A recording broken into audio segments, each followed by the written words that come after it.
This is the Burmicell 14S, a tiny, lightweight 52-volt e-bike battery that I built myself. But will it last long enough to be useful? Oh, the battery's red now. I'm 10 miles from home at Cayuga Bike Park, and we're gonna test the Burmicell. First, we'll see if it makes it up that mountain, and if so, how many times? Can it even do it once? Ooh, this thing is legit warm. Then we'll recharge the battery and try to ride all the way home. If the battery runs out, it's a bicycle, I can pedal it. That is, if the battery does not go up in flames. I did mention I made this.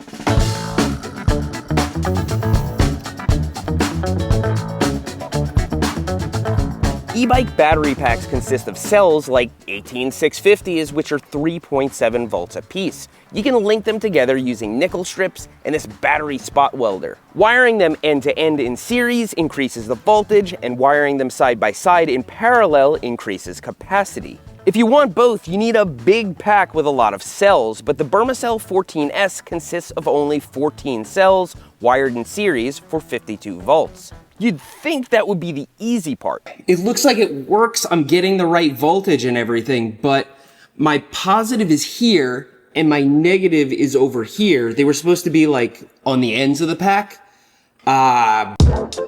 Once the cells are arranged and tacked together with nickel strips, it's ready for a BMS, a battery management system. This provides protection, manages charging, and monitors the temperature of the pack in case it overheats. Since this BMS is designed for 52-volt packs, they include 14 balancing leads to make sure every cell is charged to the same voltage. That is, if you wire it up correctly. If any one of those balancing leads is connected in the wrong place, the thing won't work. And if you get the nickel strips wrong, it can do worse than not work. All right, here's the test. Shorter one is the charging plug.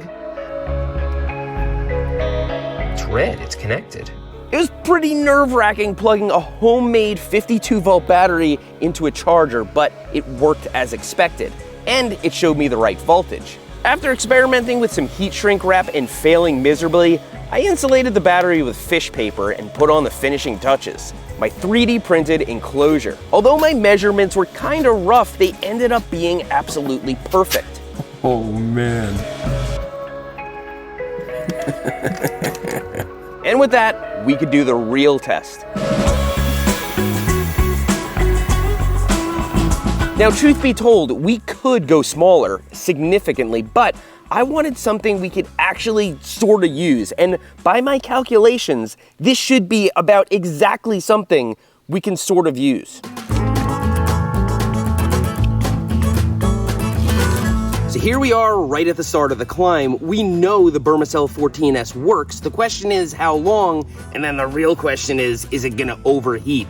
It's got really low thermal mass, there's no heat sink of any kind, and we're about to give it a sustained run for its money. That's what the BMS is for. It should put it into protection mode, but I really hope we don't find out. So I'm just gonna sniff the air, and if I smell anything fishy, I'm running. Actually, before we get going, I turned the battery up on its side for style points. Look at how much extra strap there is. We'll be on High Rocks Climb Trail, which is only 1.3 miles, but it gains 500 feet or 150 meters of elevation over that distance. If you climb this on a conventional mountain bike, you know, the kind without a motor, it takes about 20 minutes at a chill, comfortable pace. That makes each bike park lap about 30 minutes if you count the time spent resting at the top. So, if you have an hour to ride here at Cayuga and you account for parking and getting a wristband, you can just barely do 2 laps. So let's start the clock and see how long it takes us to get to the top with the Burmicell 14S. This motor has several modes. It has range, trail, and boost. We have it in trail mode, which is kind of like medium. And I am pedaling like you would on an e-bike, but I'm also trying to get a really good time that's gonna beat what I would normally do. We'll see whether we have any battery left and whether it's enough battery to do another lap. That would really be something if this battery worked for like an hour at Cayuga. It's crazy, it feels like it gives me the same torque as the full-size battery, and so there's not like a voltage drain. I'm really excited about having made my own battery because I can make batteries of all different shapes and sizes and fit them in all sorts of weird places. I love these e-bike projects. A lot more than I like riding e-bikes, actually. In this sort of middle power mode, pushing the throttle all the way down, between me pedaling and it's pretty fast. Probably a lot faster than most, I don't know, semi-modern mid-drives would go. They're starting to get crazy. I'm dying to see the time. I've got my phone in my pocket, and I've got this little cheap Android phone over here working the display. If it's showing the correct speed, there's times where we're going 14, 15 miles per hour, which is no joke for a climb trail. All right, starting to look like the top here. We're getting close. There it is, I see it over there. Okay, time 8 minutes and 17 seconds.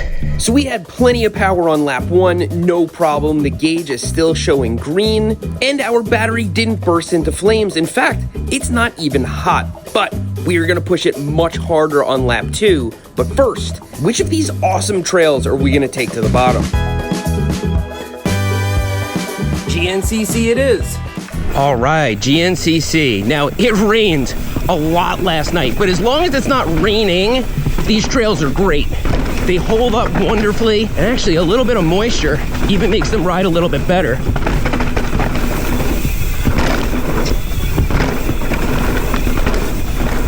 Oh yeah.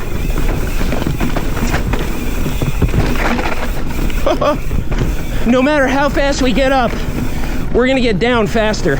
Okay. I feel like I have a flat in the rear. I think I burped some sealant out because I didn't check my pressure before I left. Oh yeah, we're dead flat. Went a little too hard in the paint. I should have known the bike felt way too good. I didn't check the tire pressure and I didn't check the sealant because I'm not normally riding this bike. So we're gonna hike back to the truck and see if we can't fix this and then beat our time somehow. I've got a little idea.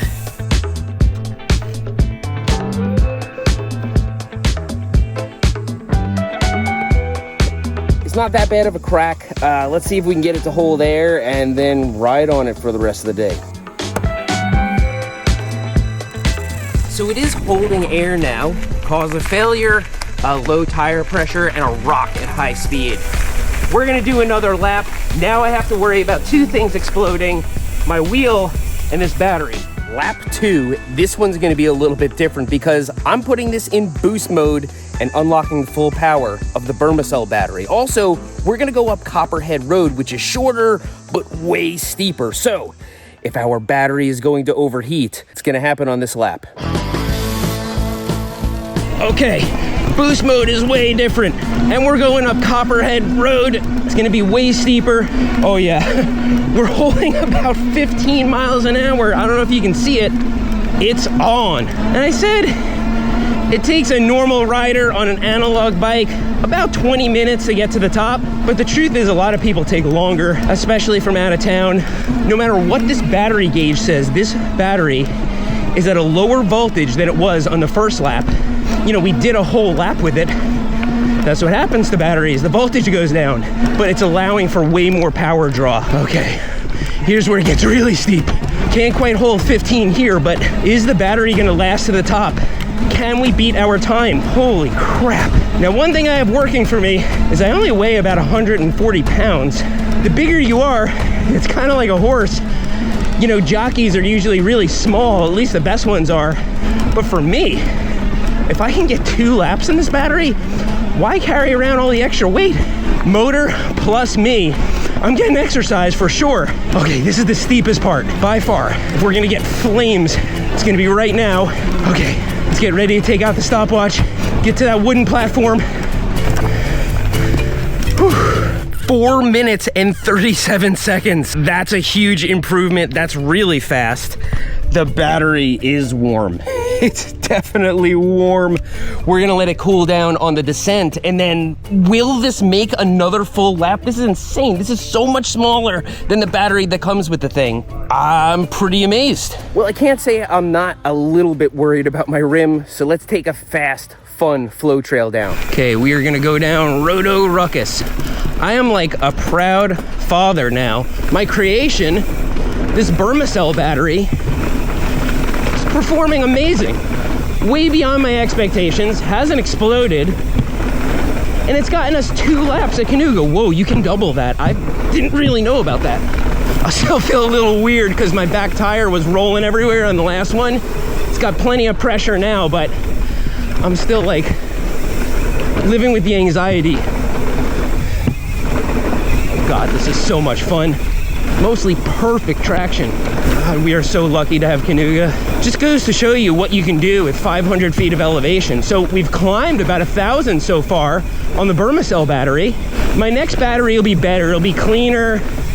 I'll get everything right. Probably won't take me as long a time to make it. And I can make weird shapes, and I can use smaller cells, and I can do all sorts of stuff. The options are wide open now. Here, let's take Tortuga. A little blue jump trail.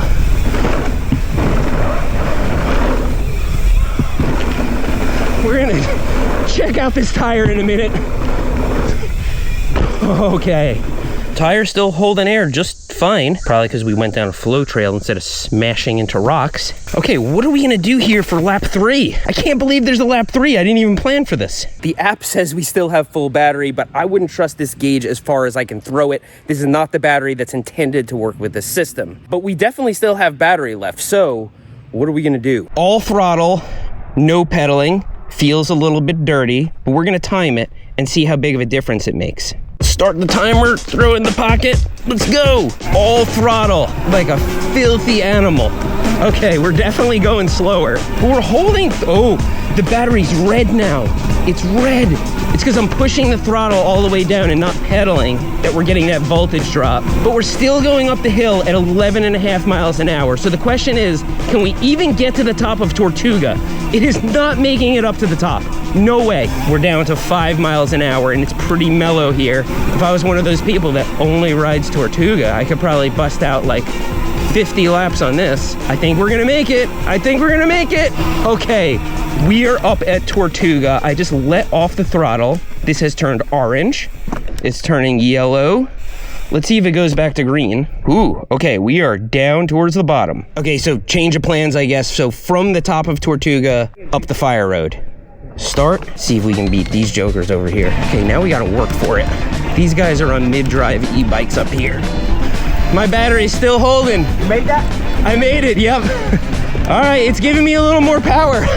Okay, so we're actually beating these mid-drive e-bikes up the hill, either because Burmicell is that awesome, or because I'm pedaling a little bit harder, but it's still giving me power. We are in the red zone. I cannot wait for a version of this that has torque sensing pedal assist, but for now, full throttle. Wow, if we can get 3 laps doing things the way that we just did, you could probably get 4 laps if you put it in normal mode and kind of took it easy. We're not gonna beat our 4 minute and 37 second time. Still climbing way faster than I would without it, but I can't even see the e-bike guys. Okay, here's where it gets steep. It is not gonna like this. This is gonna suck out everything it has left, not giving me nearly as much assist now. Let's put it in boost mode. Barely changed anything. Whew.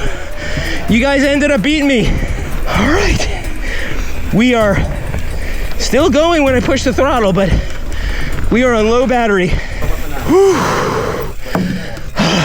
Ooh, this thing is legit warm. So that's it for the Burmicell battery. At least if we want to do e-bike style climbing, it'll go a little bit. 5 minutes from the top of Tortuga. I mean, that's pretty amazing. It's basically 3 laps with that battery, which is great for after work or lunch or something, and you can do it really, really, really fast. So the battery is kind of practical, but in a minute I'll explain why it might be practical for other reasons. But first, let's go down to the bottom and recharge it. All right, let's take it semi-easy on this wheel. Oh, I didn't make it to that landing. I don't believe I've ever been down this trail. Deadwood, okay. It's a blue, but we're gonna have to like, be careful. They have some real jumps and gaps and stuff on here. This trail is awesome. I gotta come back down this. Oh, I don't come to Canoga nearly enough. This is freaking rad. Look at these freaking berms. And once you've been on this trail and you can trust the lines, I mean, you can just cream this. Okay, they got this wall ride. That's what trail that wall ride's in on. We gotta smash it next time. Whoa, I didn't make that. Okay, we gotta ride this again. Let's go recharge this battery and see if it'll get us home.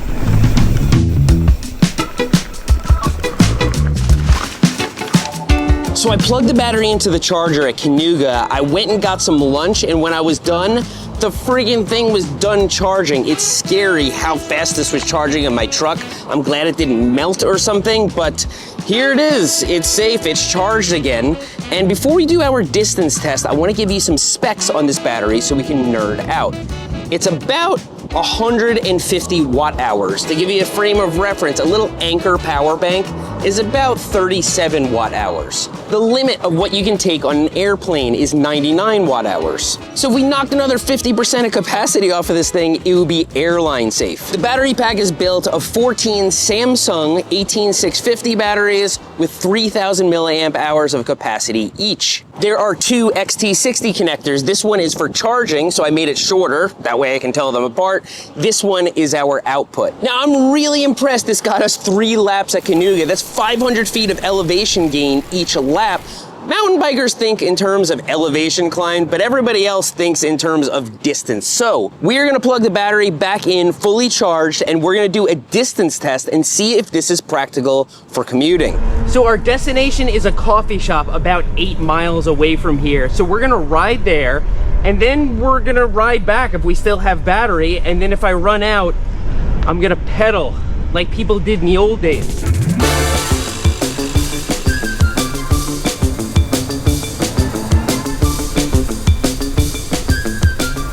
Let's pull over and do a little status update.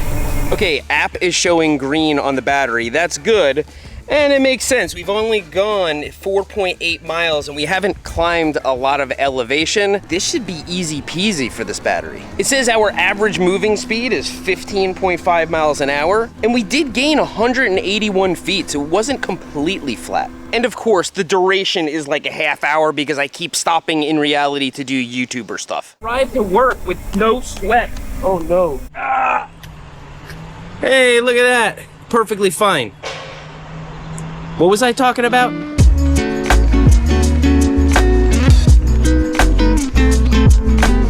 Now it's worth noting that what we're doing right now, it is completely unnecessary to use an e-bike. I could almost hold 20 miles an hour on my mountain bike on this, as long as I'm not fighting the wind. Sure is faster with electric assist. Something tells me we haven't even slightly reached the bottom of this battery, and we're gonna make it back easily, but you never know. I might get to pedal today after all. Okay, we're almost at the coffee shop. Okay, it's too bright out to show you anything on my phone screen, but trust me, it was 7.5 miles and 187 feet of elevation gain. More than I thought, actually. I thought that greenway was completely flat, but it does go up and down. Now, we're gonna go back to Hendersonville to Publix, where my truck is parked. And if this makes it, then that's 15 miles. And if we still have battery left, then we can only assume that it can go further. That would be a pretty practical battery. And then we have to ask ourselves the question, why are e-bike batteries so freaking big? All right, I had an idea. Let's do throttle only the way home and see if the battery can make it. I gotta say, just sitting there and pushing a throttle and going down the road is almost as boring as driving. Like, at least you can balance the bike, but there's really nothing to do or think about.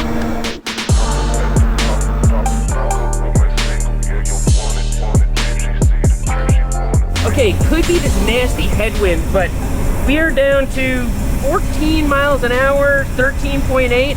I do wonder if we're losing voltage. All right, I don't know if I would say that we have any meaningful pedal assist left. We pretty much drained down the battery, and so let's pull over and check it out. We've almost made it to our destination. It's hurting. Okay, battery's pretty much dead. We did a mix of pedaling and just throttle. 12.8 miles, 332 feet of elevation gained, and an average speed of 14.5 miles an hour. That's pretty usable, especially if we had actual road tires and like a torque sensing pedal assist, you know, to keep you honest. This could be kind of usable, and of course it doesn't have to be shaped like a huge 9-volt battery. We could shape it like anything. We could shape it like the inside of a tube on a bicycle and fit it into all sorts of weird places. That battery does not weigh all that much. Heck yeah! I think that battery actually makes you go slower. Look how fast we're going now. 17. Yeah, although this does get old on a knobby enduro bike.